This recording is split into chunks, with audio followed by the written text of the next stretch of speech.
just to show you, I have kept it on the bhagona, on the vessel in this way, and we will put it in this way.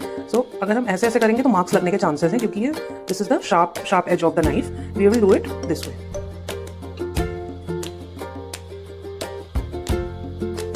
तो हमने इसमें पानी भर दिया है इस vessel में, और हम इसको अच्छे से वॉश करेंगे. 2-3 पानी से हमें इसको वॉश करना पड़ेगा, और क्योंकि ताकि इसकी जो है जितनी भी गंदगी है वो निकल जाए, बिकॉज अगर गंदगी नहीं निकलेगी तो कुछ कुसाहटपन रहेगा सब्जी में, क्योंकि आपको टेस्ट अच्छा नहीं लगेगा. तो as you all know, winters ने दस्तक देती है नॉर्थ एंड साउथ इंडिया में भी, तो उतनी ठंड नहीं है यहाँ पे in Hyderabad. We are in Hyderabad, और हमारी मम्मी के हाथ पर स्वाद तो नहीं आएगा, but I am going to tell you a recipe which is really very easy, and जिसमें आपको मेथी का फ्लेवर भी आएगा और रेसिपी बहुत ईजी भी है. आप एक तरह से देख सकते हैं कि ये पानी कितना गंदा हो रहा है बिकॉज ऑफ द गंदगी दैट मेथी वॉज होल्डिंग. तो अभी हम उसको क्लीन करेंगे. इसको क्लीन करने के लिए हम निकालेंगे एक स्ट्रेनर.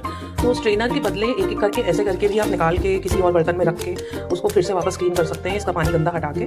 बट मैं स्ट्रेनर यूज़ कर रही हूँ. स्ट्रेनर से कई लोग कहते हैं कि if I use a strainer तो स्ट्रेनर में गंदगी रह जाती है, but we will check that out also today. तो हमने ये एकदम बारीक शेप वाला स्ट्रेनर लिया. माई हस्बैंड बॉट इट क्योंकि उनको स्वीट कॉर्न बहुत पसंद है, तो उन्होंने सोचा था कि वो स्वीट कॉर्न इससे छानेंगे. बट हम इससे मेथी लीव्स भी छान लेंगे, बिकॉज ये इतना कम इसमें मतलब बहुत diameter of the holes are very limited, तो उससे हमारे कुछ मतलब ख़राब नहीं होगी मेथी. सो हम इसी से इसको छानेंगे and then we will see the difference. तो हम देखेंगे, देखिए पानी के साथ मेथी छन गई है, लेकिन इसमें अभी भी भगोने में कुछ फॉल्स रह जाएगा. तो हम इसको ऐसे नहीं करेंगे कि इस मेथी को वापस इसमें डाल दें और फिर धुलें. पहले हम इस भगोने की मेथी विद अ न्यू वाटर यू करके स्ट्रेन करेंगे. तो उससे हमें एटलीस्ट जो इस पतीले में पहले मेथी थी और उसका गंदगी थी वो एक बार में निकल जाएगी. This is done. So I do it again. अब हमारे पास इसको वॉश करने के 2 तरीके हैं. तो ये पूरी मेथी धुल के इस छन्नी में आ गई है. अब हमारे पास इसको वॉश करने के 2 तरीके हैं. पहला तरीका ये है कि हम इसको डायरेक्टली नल के नीचे रखते हैं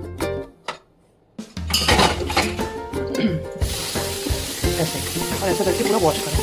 एक तो ये तरीका है, ईजियर है और जल्दी हो जाएगा. और दूसरा तरीका ये है कि हम इसी पतीले में पानी भरें, इस मेथी को इस पतीले के अंदर डालें, और फिर उसको अंदर डालने के बाद फिर से पानी से धुलें, फिर इससे निकालें या फिर किसी चीज़ बर्तन में निकाल के रखें. And we continue doing it for 2 to 3 times. जब हम 2 से 3 बार करेंगे तो उससे ये होगा कि ये मेथी की सारी गंदगी निकल जाएगी, it will be ready to cook. तो हमारी मेथी रेडी है, हमने इसको अच्छे से वॉश कर लिया है. Now it's for you guys to help me in the comment section, guess and tell me which way did I actually use to clean this methi. Did I use the strainer directly, और हमने भगोने में पानी भर के उसको उस तरह से किया.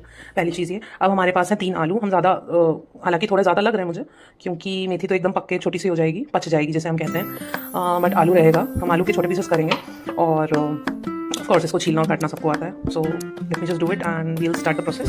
तो ये अब हमने आलू को पील कर लिया है, और आलू को पील करने के बाद कई लोग